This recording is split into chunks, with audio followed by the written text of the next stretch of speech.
Amigos, Deus abençoe todos vocês. Que o Espírito Santo venha nos ensinar a entender a sua santa palavra. Que o Espírito Santo venha abrir o entendimento para que nós todos possamos entendê-lo. Dá licença aqui um instantinho. Eu gostaria de... Nós temos falado sobre a fé sacrificial. A fé que obriga a gente a sacrificar o nosso eu, a nossa vontade, as nossas paixões, sacrificar os nossos sonhos pessoais para fazer, então, a vontade de Deus, inclusive sonhar os sonhos dele. E isso é uma questão de fé pessoal.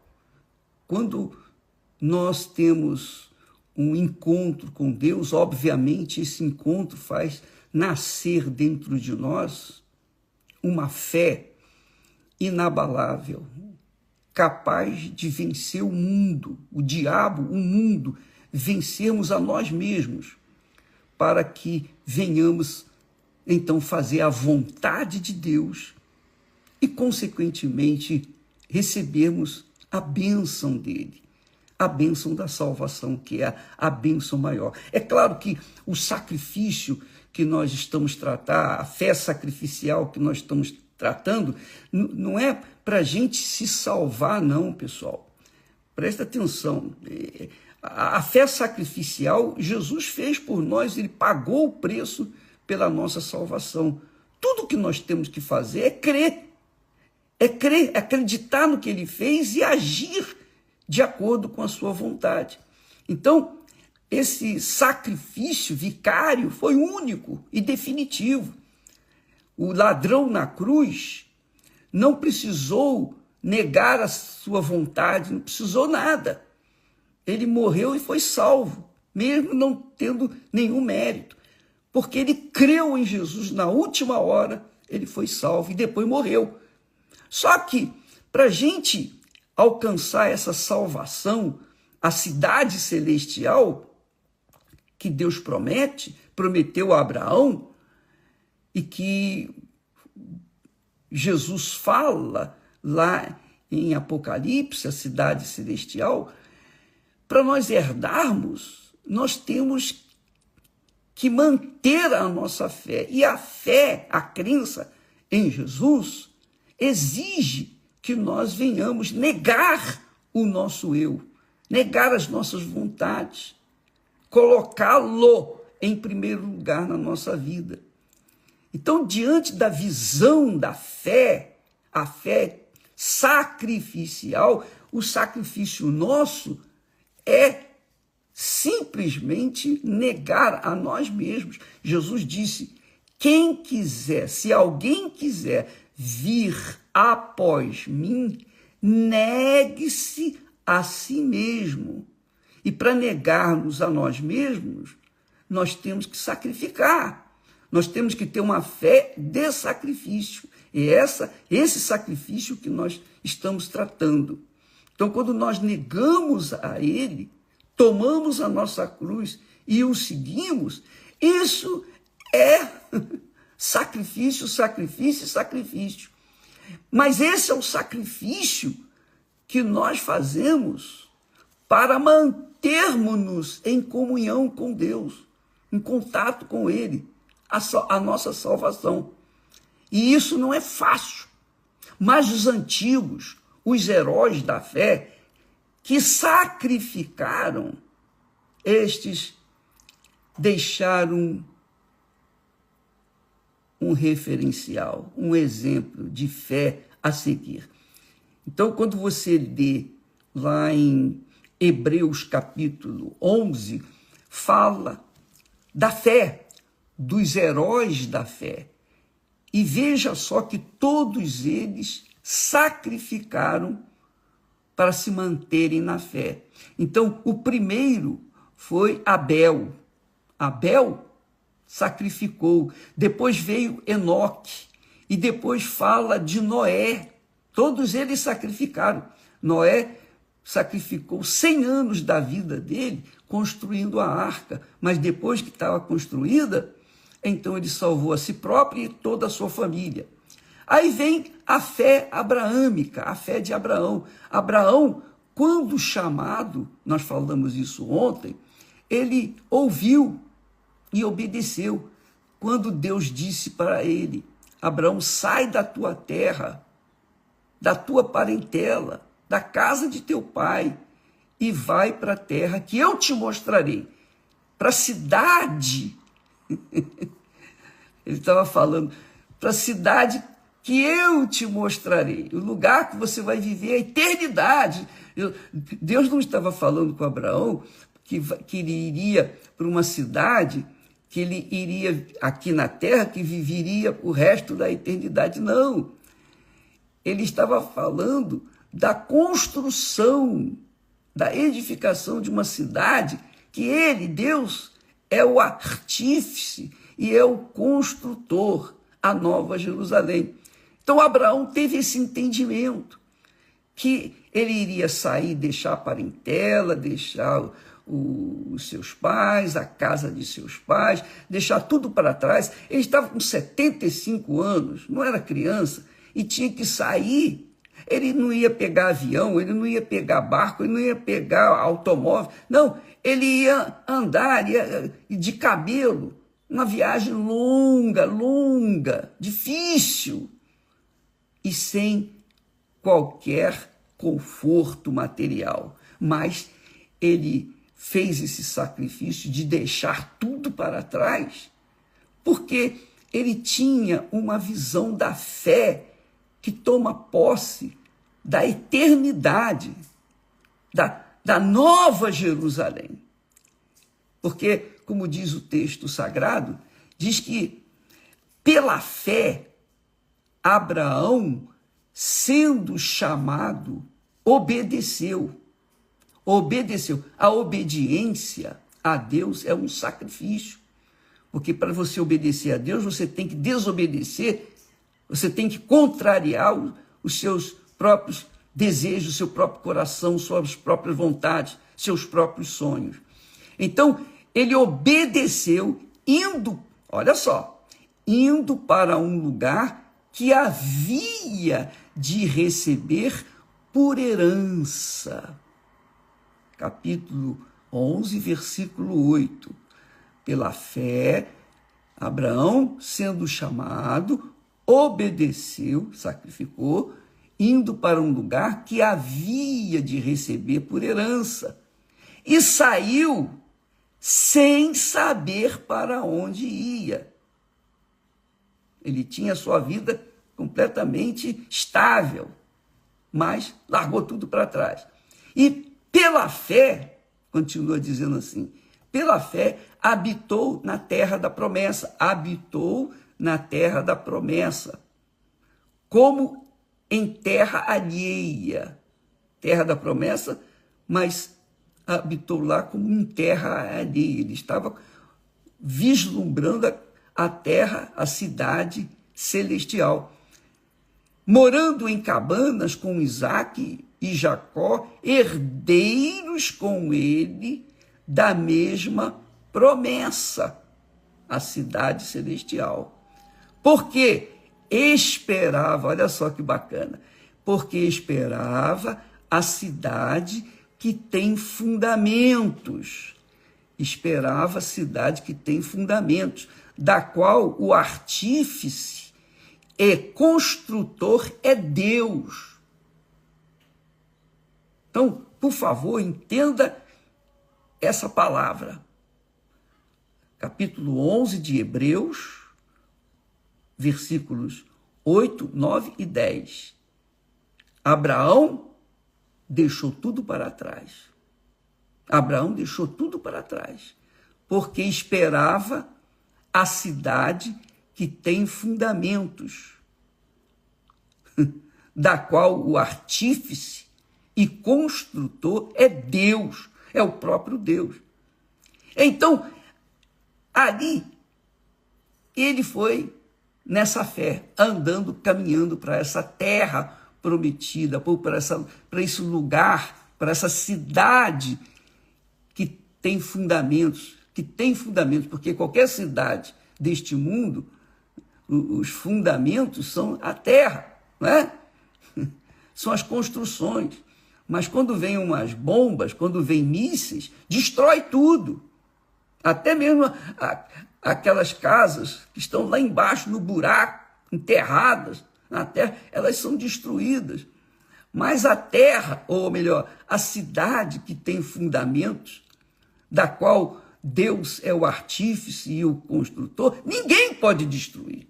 Porque é o próprio Deus quem construiu. E ele está falando aqui da Nova Jerusalém. A Nova Jerusalém. Então, diz o seguinte, que ele andou de tenda em tenda. Ele saiu de um lugar onde tinha uma casa, que era Harã, e agora estava andando de tenda em tenda. Mas ele sabia que lá na frente ele iria entrar na cidade celestial, a cidade que Deus havia prometido. É extremamente importante que você tenha essa noção, porque lá em Apocalipse, Jesus fala, a quem vencer o quê? Vencer a si mesmo, vencer a sua carne, seus desejos, seus sonhos, abrir mão dos seus projetos pessoais, vencer o pecado, vencer o diabo, vencer o mundo. A quem vencer, eu o farei coluna no templo do meu Deus, e dele nunca sairá, coluna no templo do meu Deus, e escreverei sobre ele o nome do meu Deus, quer dizer, nessa coluna vai estar escrito o nome de Deus, que somos nós, e o nome da cidade do meu Deus, a Nova Jerusalém, que desce do céu do meu Deus, e também o meu novo nome. Jesus está falando, meu novo nome. Muito forte isso. Lá em João, mais adiante, ele diz assim, e eu, João, vi a santa cidade, a Nova Jerusalém, que de Deus descia do céu, preparada como uma esposa adornada para o seu marido. Quando a noiva se arruma e vai para o altar encontrar o seu futuro marido, ela coloca a melhor roupa, ela põe o melhor, pois assim Deus compara com a santa cidade, a Nova Jerusalém. Então, o que chama a atenção, que me chamou muita atenção, é que no versículo 13 de Hebreus, capítulo 11, no versículo 13, diz que todos aqueles que viveram na fé e pela fé, que sacrificaram, todos eles morreram na fé. Morreram na fé, quer dizer, passaram aqui por essa terra e foram para Deus. Todos estes morreram na fé, sem terem recebido as promessas. Sem terem recebido as promessas. Mas, vendo-as de longe, pela fé, quer dizer, a cidade de Jerusalém, a Nova Jerusalém, e crendo-as e abraçando-as, confessaram que eram estrangeiros e peregrinos na terra. Quer dizer, eles morreram naquela expectativa daquilo que Deus havia prometido. Eles morreram na fé de que viriam alcançar a cidade cujo construtor, o que edificou, o construtor, o próprio Deus construiu, então essa cidade é onde eles iriam herdar por toda a eternidade. Porque Deus não prometeu a Abraão simplesmente uma terra, uma cidade, uma vida melhor, só por 175 anos, de forma nenhuma. Deus estava falando com Abraão de coisa eterna. Deus não faz nada por enquanto, ele faz para toda a eternidade. Mas, quando a gente tem ou é ligado nessa fé, a gente crê nessa promessa de Deus, então a gente se torna, digamos, feliz, porque os nossos sonhos serão realizados, não importando se estamos aqui na terra ou se estaremos passando ou tendo passado por essa terra, estaremos lá no reino dos céus. Ele diz, muito legal, eu gostaria de ter palavras para exprimir isso, esse gozo, essa alegria, essa felicidade, essa esperança, essa fé que nós pegamos aqui nessas palavras, porque todos eles morreram na fé, e nós também provavelmente vamos morrer nessa fé, na mesma fé de Abraão, de Isaac, na mesma fé de Noé, na mesma fé de Abel, na mesma fé de todos aqueles que viveram pela fé. Mas, diz o texto aqui sagrado, eu quero repetir isso, todos estes morreram na fé, sem terem visto, ou sem terem recebido, melhor dizendo, sem terem recebido as promessas.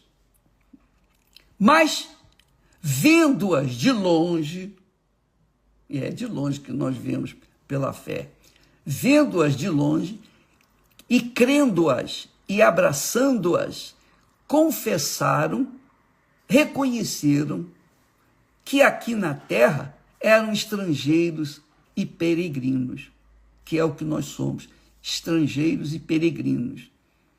Não interessa se você tem passaporte de 2 países, 3 países, mas você sempre será, se você crê, um peregrino aqui nessa terra. A mesma coisa conosco. E diz aqui o texto seguinte, porque os que isto dizem, quer dizer, confessam, claramente mostram que buscam uma pátria, mas uma pátria eterna. Deus não promete nada para a gente apenas por 70, ou 90, ou 100, ou 120 anos, não, mas é por toda a eternidade. E diz mais, e se na verdade se lembrassem daquela de onde haviam saído, teriam oportunidade de tornar, quer dizer, de voltar. Se Abraão, na verdade, se lembrasse daquela cidade que ele saiu, de Harã, ele poderia até voltar, ter oportunidade de voltar, mas ele não quis nem lembrar do que passou. Ele olhava para frente, que é a fé. A fé remete ao nosso pensamento para frente, para o daqui para frente, não daqui para trás. Nós não ficamos pensando na morte da bezerra, nem do leite derramado. Nós olhamos para frente.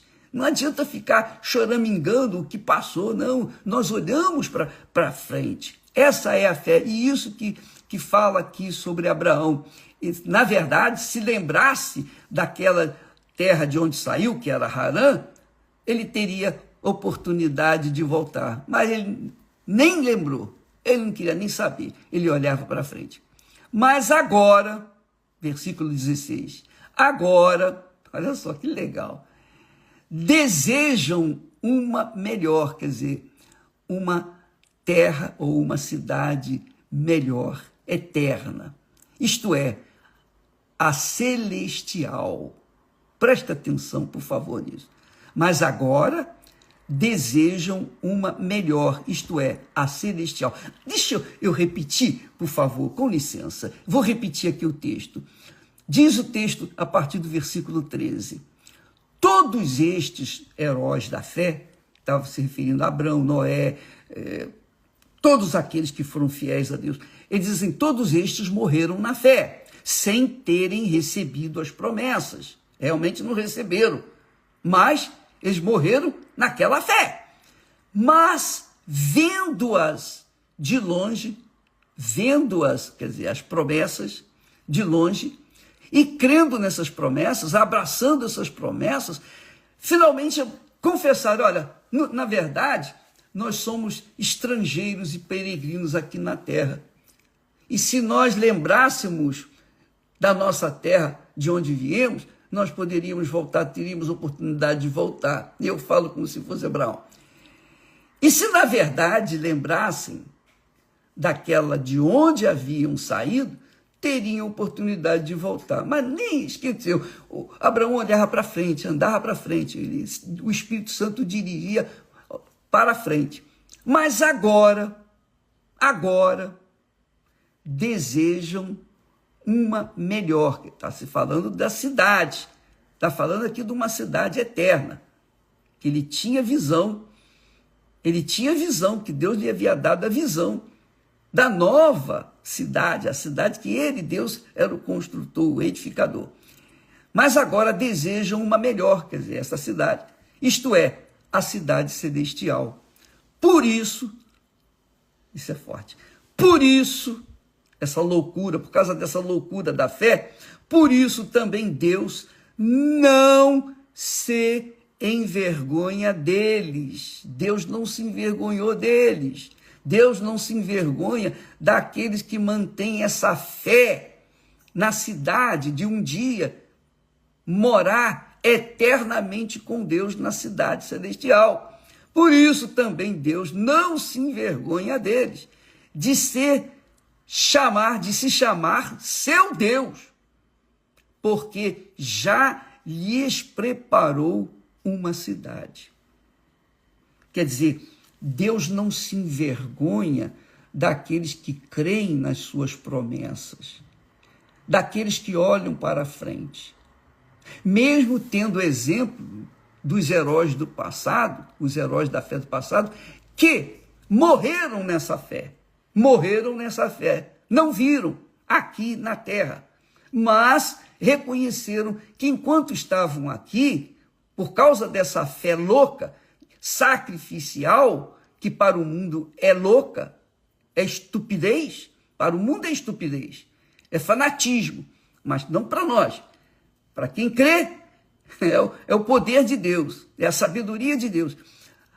Então, todos estes morreram na fé sem terem recebido as promessas, mas vendo-as de longe, creram, abraçaram e confessaram e assumiram o caráter de que somos estrangeiros nesta terra, somos simplesmente estrangeiros e peregrinos, porque nós estamos caminhando para a cidade celestial. Por isso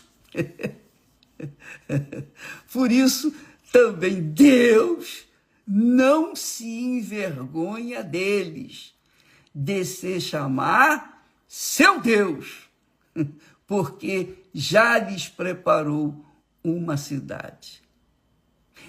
E aí continua, pela fé ofereceu Abraão a Isaque, quando foi provado. Quer dizer, a fé seguida de um sacrifício, que para o mundo é loucura. A religião, ou as religiões, não tratam do sacrifício ligado à fé. As religiões tratam de sacrifícios ligados às religiões. Mas a fé inteligente, a fé abraâmica, a fé dos heróis da fé, trata-se de um sacrifício aqui na terra pela cidade celestial, por essa cidade que Deus havia mostrado para Abraão, havia falado para Abraão. Ele via de longe essa cidade. E ele largou a cidade que estava, ele deixou certo, digamos assim, como diz no provérbio popular, deixou certo pelo duvidoso, mas não é duvidoso. Ele deixou aquilo que ele via com seus olhos, pegava, tocava, para abraçar aquilo que ele cria, porque saiu da boca de Deus, é a palavra de Deus. Por isso, Deus não se envergonhou deles. E Deus não se envergonha daqueles que têm a mesma fé, que seguem a mesma fé. É o que Jesus disse. Jesus disse a mesma coisa em outras palavras. Se alguém quiser vir após mim, negue-se a si mesmo, tome a sua cruz e siga-me. Porque quem quiser salvar a sua vida aqui na terra, vai perdê-la. Já estou profetizando, disse Jesus. Vai perdê-la. Mas quem perder a sua vida por minha causa, ganhá-la-á por toda a eternidade. Então, isso se chama fé inteligente, fé no Deus vivo, no Deus invisível, no Deus intocável, no Deus que você não sente, mas você crê nele porque você crê na palavra dele. E quem crê na palavra dele, crê nele. É a mesma coisa, quem crê em Jesus, Jesus morreu por nós, não é verdade? Quem crê em Jesus de verdade, assume essa fé em Jesus, crê naquele que é justo. E quem crê no que é justo, morre por ele, morre com ele, morre na justiça, é justificado, é perdoado, é lavado no sangue dele e herda, tem o direito, o privilégio de herdar a eternidade. Esta cidade santa que aqui fala no texto, no versículo 10, a cidade que tem fundamentos, da qual o artífice e construtor é Deus, que vem se confirmar lá em Apocalipse, que diz: a quem vencer a si mesmo, vencer o mundo, vencer o diabo, vencer o pecado, vencer tudo. A quem vencer, eu o farei coluna no templo do meu Deus. Jesus é que está falando isso.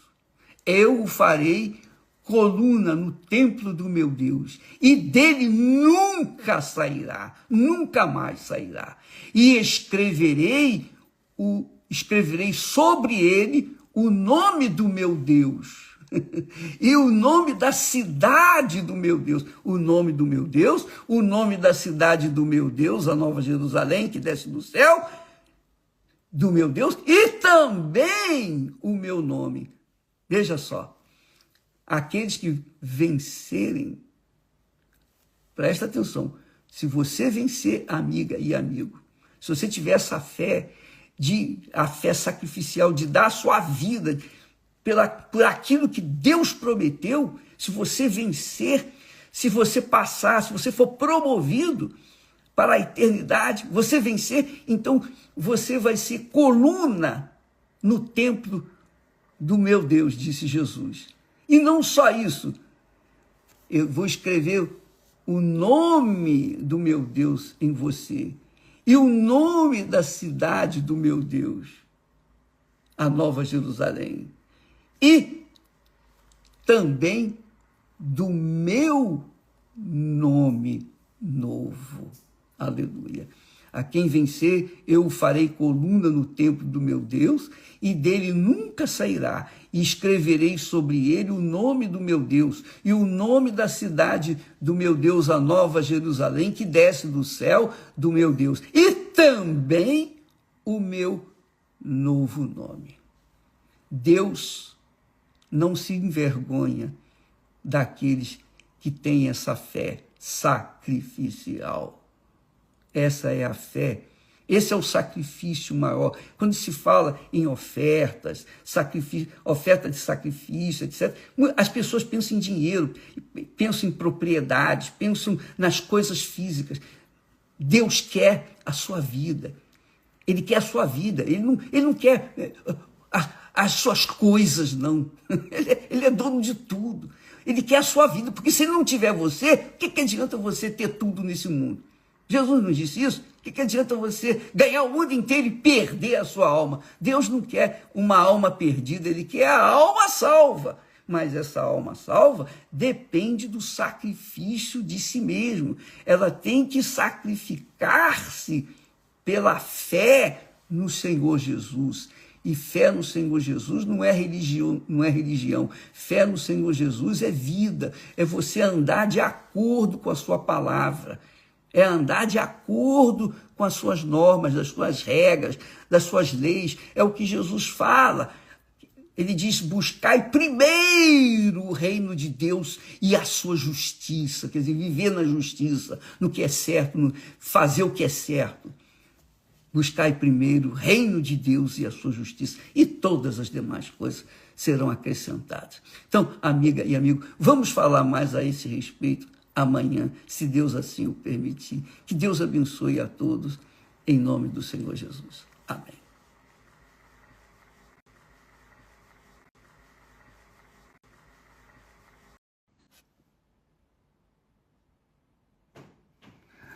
Olá, meus amigos, Deus abençoe todos vocês.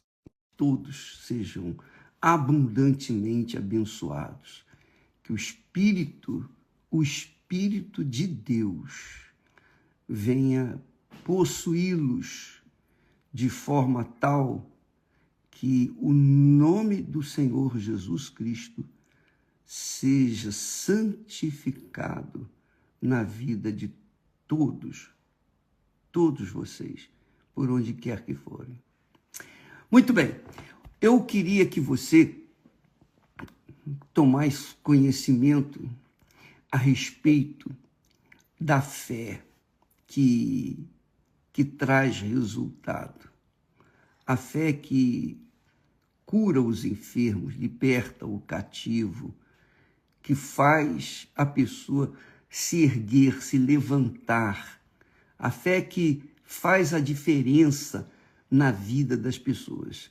A fé que traz o resultado que a gente precisa, porque Deus nos tem dado essa fé, tem dado para todos os que creem, todos. Não importa se merecem, se não merecem.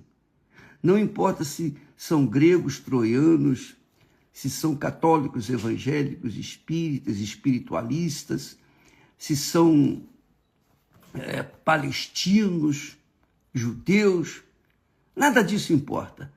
Deus olha para nós como almas. Deus vê você como uma alma, sabia? Ele não está olhando para os seus pecados. Ele está olhando para a sua alma. E ele, por sua santa misericórdia, ele envia o poder dele, a fé, que faz a gente agir, ter coragem para agir e tomar posse das bênçãos dele. Olha só, a Bíblia fala que Jesus estava entrando numa certa aldeia, saíram-lhe ao encontro 10 homens leprosos, os quais pararam de longe, porque naquela altura os leprosos não podiam entrar sequer nas cidades. E se alguém vinha andando e eles estavam leprosos, imediatamente eles tinham que parar ou se esquivar para não contaminar a pessoa que era sã. Então eles pararam de longe e levantaram a voz dizendo: Jesus, mestre, tem misericórdia de nós. E Jesus, vendo-os, disse-lhes: ide e mostrai-vos aos sacerdotes. Porque antigamente, no Velho Testamento, quando uma pessoa contraía lepra, ela tinha que ser testificada pelo sacerdote. O sacerdote ia avaliar se era lepra. Se era lepra, ela tinha que ficar isolada de tudo e de todos, num determinado lugar por vários dias, várias semanas. E se não ficasse curado, morria por lá. Se ficasse curada, se sentisse bem, então voltaria para o sacerdote, ele conferir, ele era um médico, digamos assim, para dizer se a pessoa estava ou não ainda leprosa. No caso desses 10 leprosos, eles pararam de longe e levantaram a voz para Jesus. Levantaram a voz para Jesus. Essa é uma fé. Esse é um tipo de fé. A pessoa que está com um determinado problema, seja de saúde física, espiritual, emocional, elas têm que invocar a Deus. Elas têm que manifestar a própria fé. Deus distribui a fé para todos. Todos, já falamos.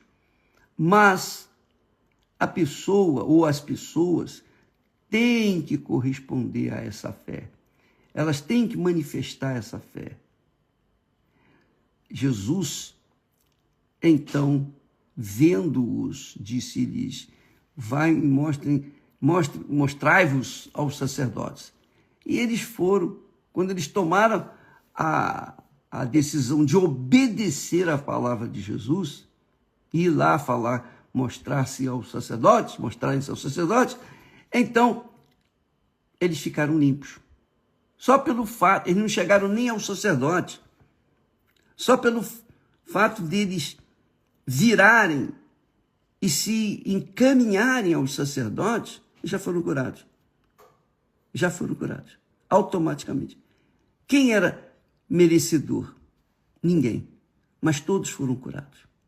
100% foram curados. Só que um deles, vendo que estava são, voltou glorificando a Deus em voz alta. Eu posso imaginar, você também, nós podemos imaginar este homem leproso, confinado à morte. Confinado à morte, estava já decidido que ia morrer. E morrer de lepra, eu não entendo de nada de lepra, mas eu entendo que uma pessoa leprosa, ela vai perdendo o dedo, vai perdendo os dedos, vai perdendo isso aí. Enfim, a pele vai caindo. Eu penso que isso acontece. E eles tinham que ficar isolados de tudo e de todos. Eles não tinha ninguém para sustentá-los, porque ninguém podia se aproximar deles. Então, aqueles homens estavam literalmente condenados à morte. Eles viam a morte na própria carne, na própria pele.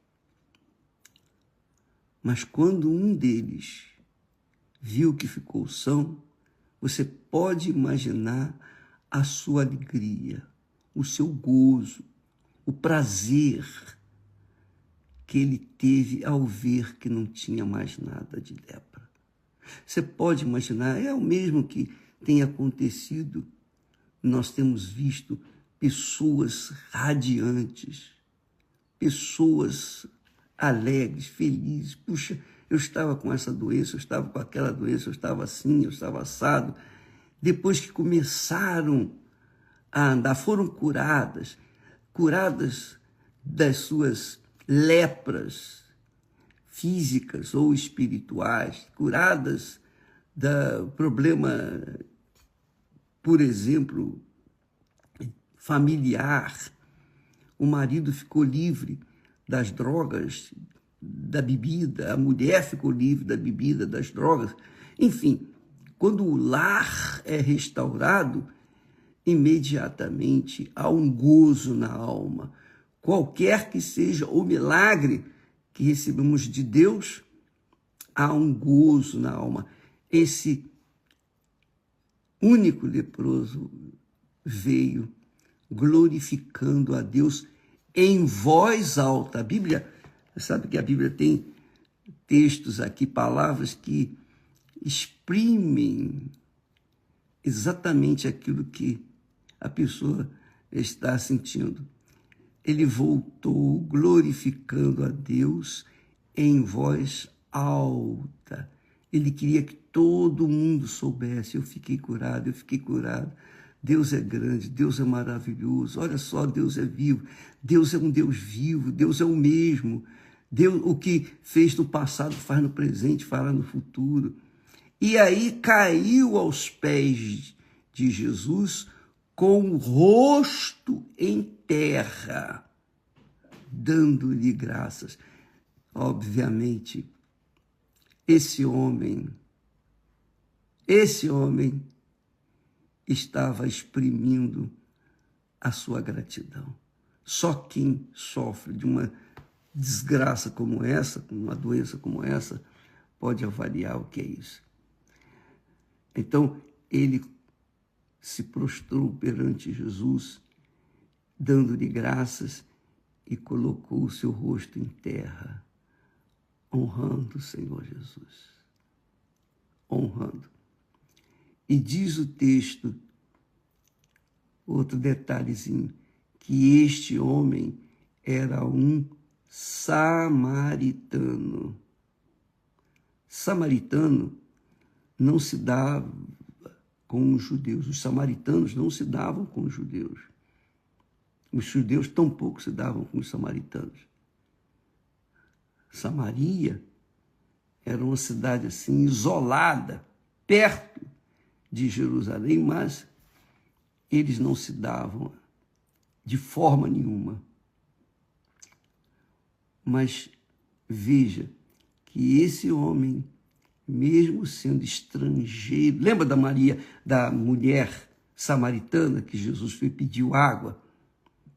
Pois bem, ela foi salva e muitos de suas cidades também foram salvos, porque Jesus veio para todos, ele não veio apenas para os judeus, ele veio para todos, todos os que o invocam. Não interessa, já dissemos, já falamos, a religião, não importa se você merece ou não merece, Deus é misericordioso, Deus é bom, Deus é maravilhoso, ele é justo, ele ama o pecador, mas odeia o pecado. Deus odeia, abomina o pecado, mas ele ama o pecador. Nós falamos sobre isso ontem, e é bem da verdade que o povo de Israel tem essa consciência, tinha essa consciência de méritos. Ele tinha essa consciência de que podia merecer, podia não merecer, e quando ele recebia a graça de Deus, merecia, e quando não merecia, não recebia. Mas não tem nada a ver. Jesus mostrou para todos que, independentemente da religião, Deus ama a todos. Porém, ele é justiça. Quando a pessoa sabe da verdade, conhece a verdade, conhece a palavra dele, e mesmo assim essa criatura vira as costas para ele, dá de ombros e ignora-o, Deus despreza, porque ele falou para um sacerdote, um homem sacerdote dele, de Deus. Ele disse para o sacerdote: aos que me amam, também o amarei. Em outras palavras, aos que me honram, melhor falando, eu honrarei. Mas os que me desprezam serão desprezados também. Então a pessoa tem conhecimento de Deus, mas o despreza, então Deus odeia. Ele despreza também. Os outros 9 leprosos seguiram o caminho, foram embora tratar da vida deles. Mas somente esse voltou para dar graças. E aí, Jesus perguntando, não foram 10 os curados? Onde estão os 9? Então, não houve quem voltasse para dar glória a Deus, senão este estrangeiro, quer dizer, essa criatura que nada tinha a ver com a fé judaica, essa criatura que nada tinha a ver com Deus, mas creu no Senhor Jesus. E então Jesus disse assim, levanta-te, vai, a tua fé te salvou. Então, a fé salva a gente das doenças, das enfermidades, dos problemas, mas ela salva, sobretudo, a alma da gente. Quando nós manifestamos a fé em Deus, a verdadeira fé, então essa fé nos faz justos diante de Deus. É pela fé que nós somos justificados. É pela fé que nós somos salvos. Não é pelos nossos méritos. Não é porque eu sou um servo de Deus que Deus vai ouvir as minhas orações. Não. Ele ouve as minhas orações por causa da fé que eu apresento a Ele. Eu tenho que apresentar fé toda hora, todo dia, todo tempo. Eu tenho que viver na fé, pela fé, a cada instante, para que eu possa alcançar os benefícios da fé. Então, quando uma pessoa manifesta a fé, como foi o caso desse leproso, não interessa se era estrangeira, não interessa se era de uma religião diferente, não interessa. A partir do momento que você coloca a sua fé no Senhor Jesus Cristo, então você tem o direito, o privilégio de ser justo, justificado, merecedor, essa é a palavra nos dias de hoje, merecedor das bênçãos de Deus. Quando a pessoa manifesta a fé, ela se torna merecedora. Se a pessoa não manifesta a fé, então ela não é merecedora, ela não vai receber. Então, não é uma questão, a pessoa, eu sou boazinha, eu vou receber a bênção de Deus. Não, é a pessoa que manifesta a fé, ela pode ser má, pode ser cruel, ela pode ser a pior das criaturas, mas no momento em que ela manifesta a fé no Senhor Jesus, então ela é atendida, ela é curada, ela é liberta. Então, por isso que na Igreja Universal do Reino de Deus, nós convidamos todas as pessoas aflitas, todos os que estão cansados, sobrecarregados, doentes, enfermos, qualquer tipo de pessoa, qualquer religião, todos são bem-vindos, não importa a sua opção sexual, todos são bem-vindos. Todos são bem-vindos na Igreja Universal do Reino de Deus. Jesus disse, os sãos não precisam de médico, mas os doentes. Então, quem está enfermo, seja na alma, seja no corpo, são bem-vindos na Igreja Universal do Reino de Deus. Por isso, o trabalho da igreja funciona 24 horas por dia, de segunda a segunda, ininterruptamente. É como um hospital, é um pronto-socorro para os acidentados espirituais, porque sempre há alguém que manifesta a fé, que quer auxílio, que quer ajuda. Sempre há um leproso buscando ajuda. E é para isso que a igreja foi formada e ela existe em todo o mundo, para atender aos necessitados, aos aflitos. Por exemplo, domingo agora nós vamos ter a terceira oração em favor da mulher aflita. Você tem sido uma mulher aflita, você tem sido uma mulher ferida, cansada de sofrer. O homem também, todos são bem-vindos. Mas nós estamos focando a mulher porque ela tem sido a mais sofrida.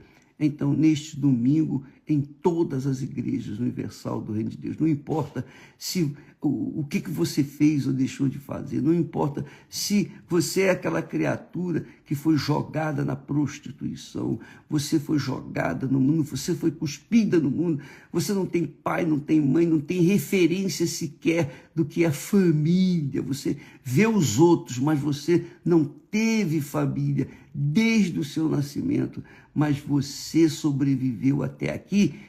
Pode ter certeza, é porque Deus chamou você, Deus escolheu você, Ele escolheu para salvá-la. Então, neste domingo, todas vocês que sofrem na alma, a aflição da alma, só quem sofre na alma sabe o que é isso.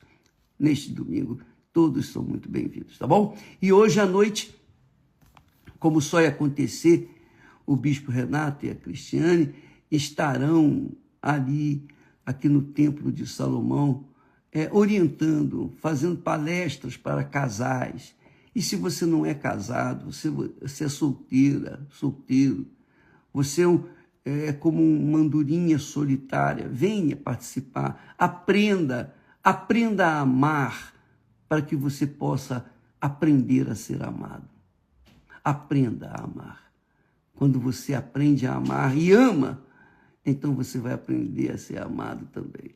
Graças a Deus. Hoje à noite, às 8 da noite, aqui no Templo de Salomão. Deus abençoe a todos vocês e até amanhã, em nome do Senhor Jesus Cristo. Amém.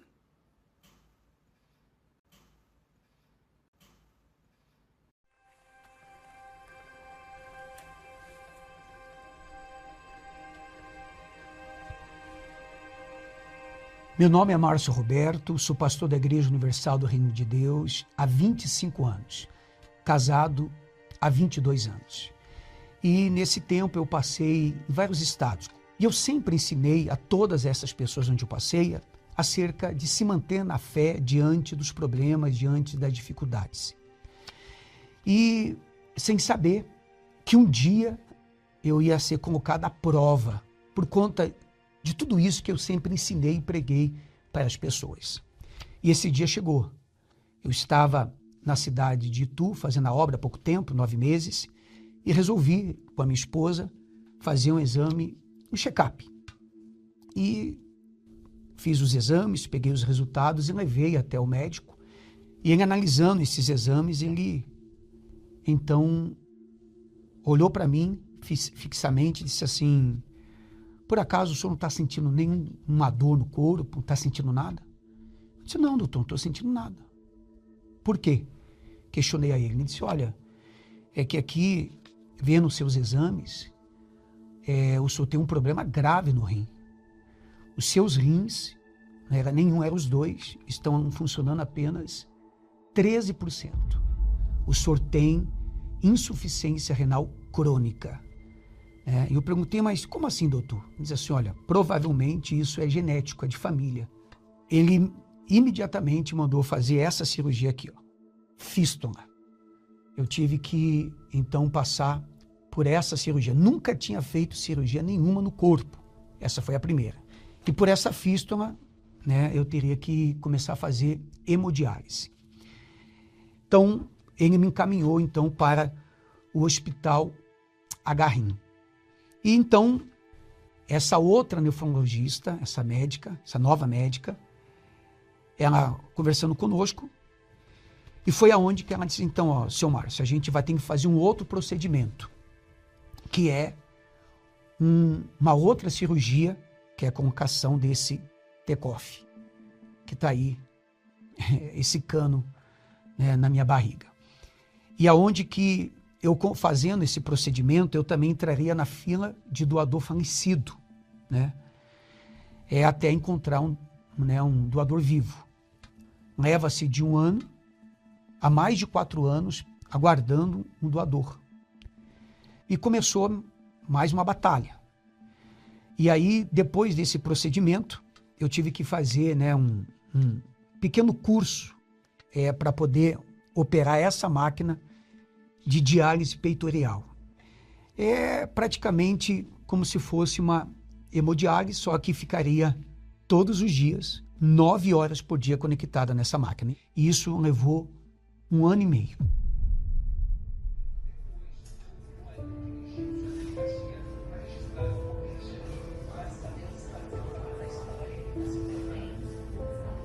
Passa na nossa cabeça um filme, assim, não é fácil, né?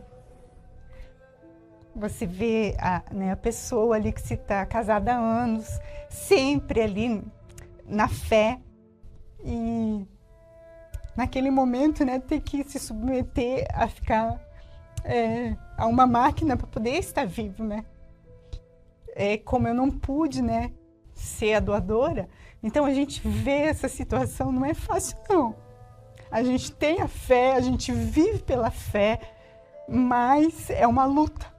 Chegava aquela hora, por volta de 9 horas, todos os dias, tinha que ter a preparação da máquina, ia lá, fazia a limpeza, a preparação da máquina, para ele poder se conectar.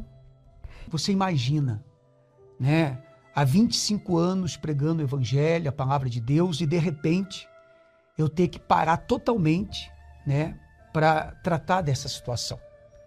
E isso foi a maior luta que eu enfrentei dentro de mim, porque eu queria estar no altar, mas nesse momento, a minha esposa pode me ajudar nisso, ela conversou muito comigo, então isso me ajudou.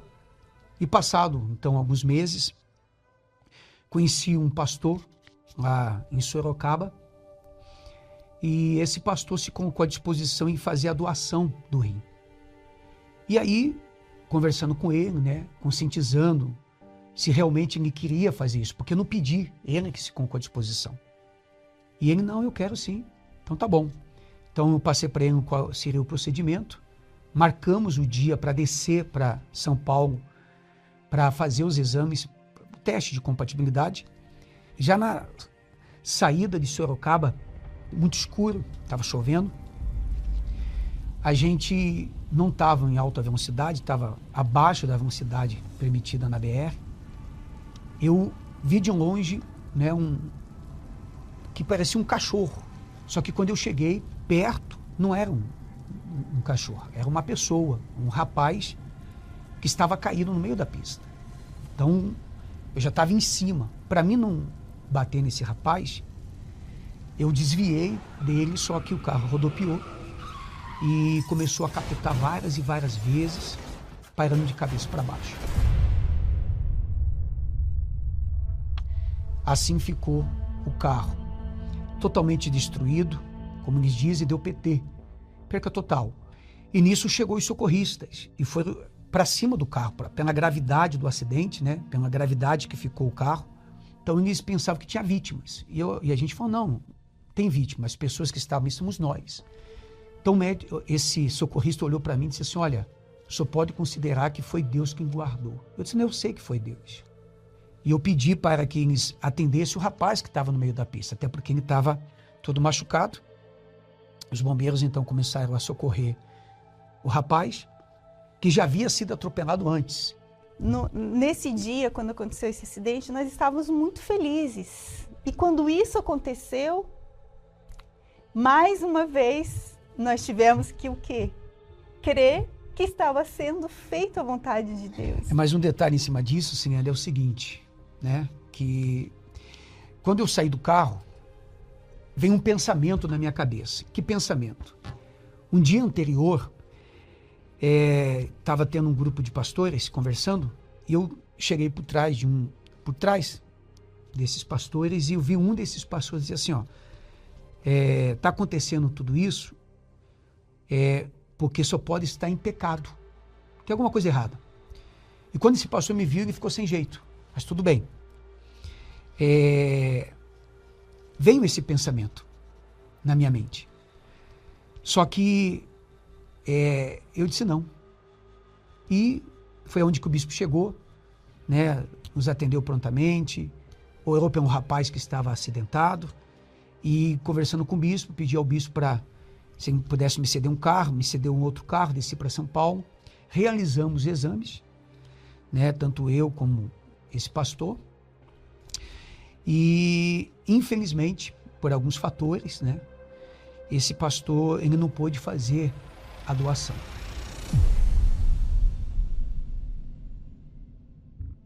Eu pensava, né, depois do acidente, depois que não deu certo o pastor para ser doador, eu pensei, agora vai se acalmar essa tempestade, né? E passou, só que não. Em março de 2024, a gente acordou 4 horas da manhã e eu estava conectado ainda à máquina da diálise e a minha esposa entrou no banho.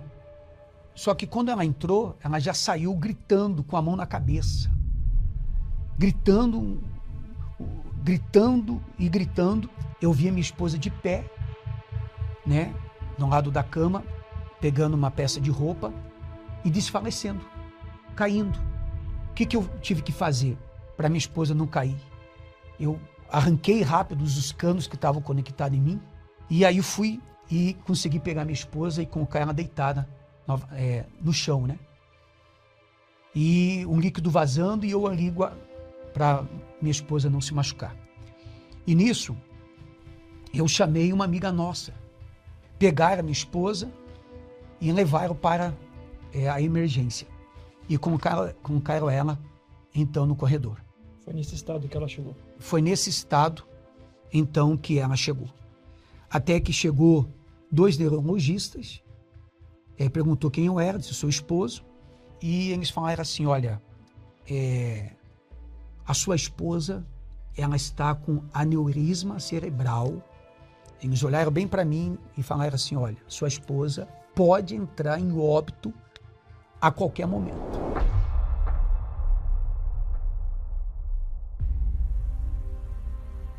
E quando eu cheguei em casa e me deparei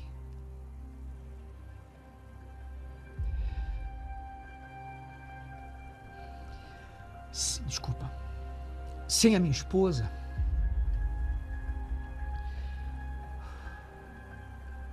que sempre estava comigo em todo momento, sempre esteve. Passamos por tudo que passamos e ela do meu lado. Só que nesse momento eu não tinha minha esposa comigo.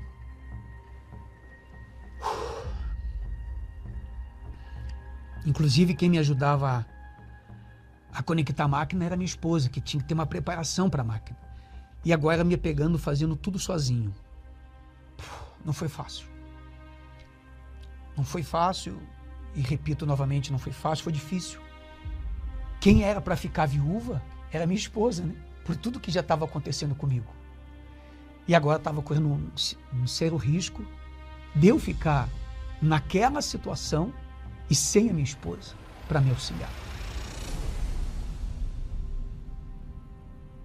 Chegou o cirurgião dizendo assim, olha, nós vamos ter que operar a sua esposa e essa cirurgia é uma cirurgia de alto risco, risco de morte.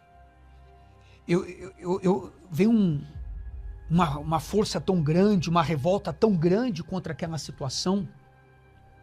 Eu falei, Deus, há 25 anos eu te sirvo no altar. Eu vivo o que prego e prego o que vivo.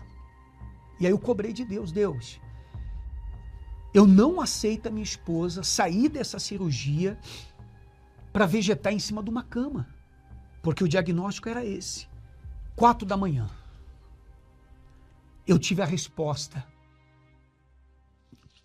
desse desafio. O telefone tocou, porque até então eu não tinha recebido notícia nenhuma. Na minha cabeça era a esposa que tinha ficado com ela. E não era a esposa que ficou com a minha esposa. Era a minha esposa. Quando ela disse, oi, amor, como você está? Sem saber que ela estava entre a vida e a morte. E perguntando como eu estava. Essa água cura o meu físico. Em nome do Senhor Jesus. É um santo e poderoso remédio. Deus foi trabalhando dia após dia. Foi surpreendendo os médicos, na verdade. Até hoje, se ela me pergunta, quando ela me pergunta, né, como é que a gente explica isso, como é que a gente justifica o fato dela ter tido uma hemorragia, né, subaracnoide, do tipo mais grave, e não ter desenvolvido nenhuma sequela neurológica e hoje levar uma vida absolutamente normal, produtiva, criativa, né? Eu não sei explicar. É uma coisa que a gente não consegue explicar. Isso só pode vir de uma força maior que a gente tem que se abrir para ela e aceitar. Eu saí do hospital com 23 dias, totalizando. Eu falei, eu preciso ir no altar de Deus. Eu preciso ir no altar de Deus, glorificar o nome dele. E chegou o mês da Fogueira Santa. Nós nunca deixamos de sacrificar no altar, né, Senhora? E eu sempre amei fazer a obra. Ganhar almas, me dedicar às pessoas. E teve um dia que eu cheguei em casa e falei, Senhora, a gente tem que mudar isso, porque até quando eu vou ficar fora do altar sem fazer aquilo que eu amo? Eu nunca reclamei com Deus, eu nunca disse o porquê, Deus, eu estou passando por isso, nunca. Deus nunca ouviu isso da minha boca, ele é testemunha disso, Deus é testemunha disso, que eu nunca reclamei, nunca murmurei. Mas chega um momento que Deus ele tem que descer e fazer algo. Na realidade, eu estava me sentindo como Naamã. Quem olhasse assim para a gente, né, não diria o que estávamos passando. Mas só eu sei e ela sabia que nós tínhamos essa lepra a ser vencida. E só o sacrifício para dar esse basta. Né? Então fomos para o altar com toda a nossa entrega e nessa Fogueira Santa de julho de 2024, o altar se transformou para mim e para ela como o Rio Jordão. E quando nós subimos no altar, nós subimos para realmente dar o mergulho, né? O mergulho que ia mudar as nossas vidas.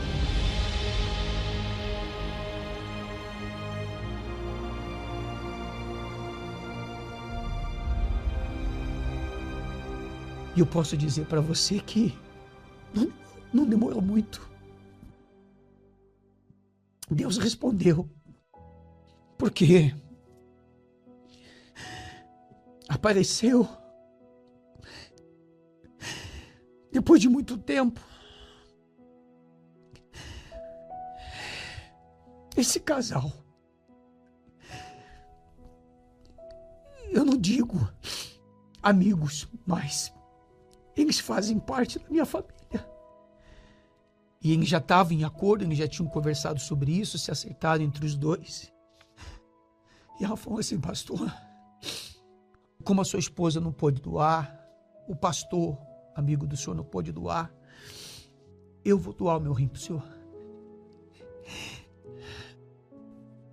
A gente tinha amizade com esse pastor há um tempo, estava vendo ele, depois que a gente voltou dos Estados Unidos. Aí a gente conheceu o caso dele, que ele estava com esse problema no rim, né, fazendo diálise. Aí eu estava orando por ele e uma madrugada eu ouvi uma voz falando assim, por que não você? No outro dia eu acordei pensando naquilo. Por que eu estava ouvindo aquela voz? Por que não eu?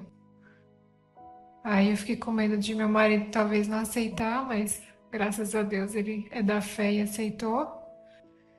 E foi onde eu resolvi doar o meu rim para ele. Tá sentindo dor, correto? Muita dor. Muita dor. No corpo? Sim. Mas como tá a sua alma? Muito feliz. Muito feliz pela oportunidade de poder ganhar ainda mais almas através dessa atitude.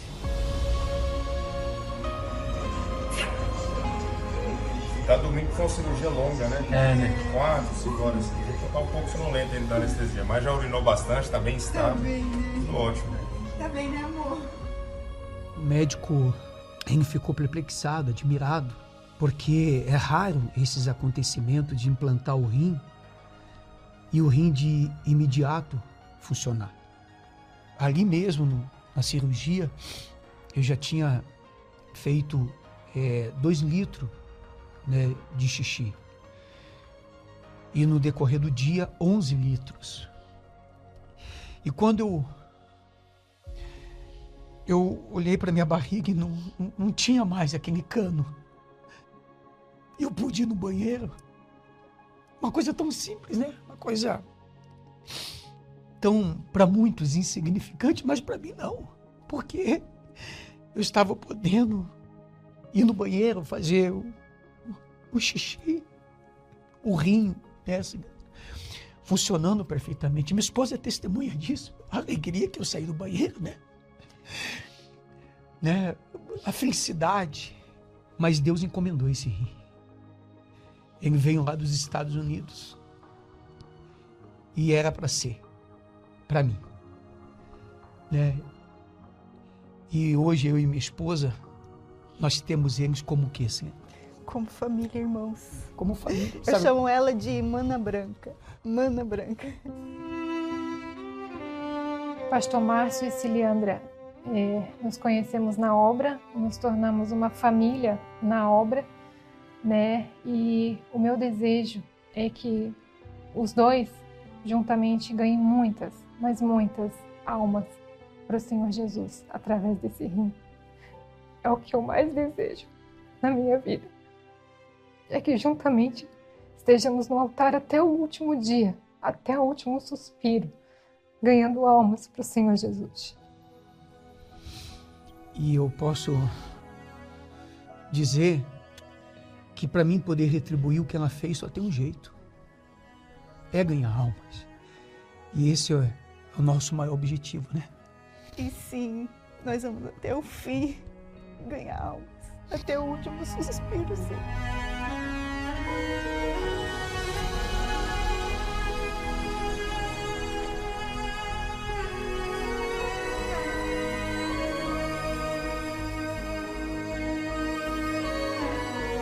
Que Deus abençoe o pastor Ricardo, que Deus abençoe sua esposa, dona Elaine. Deus abençoe muito. Que possa dar para eles o que eu não posso.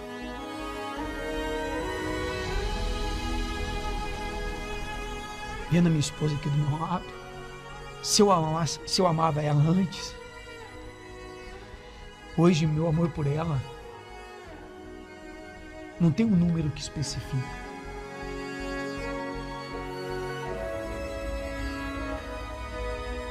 Eu posso garantir que eu, sem o Espírito Santo, eu não suportaria. E é isso que me alegra, porque com o Espírito Santo, eu consegui vencer tudo isso.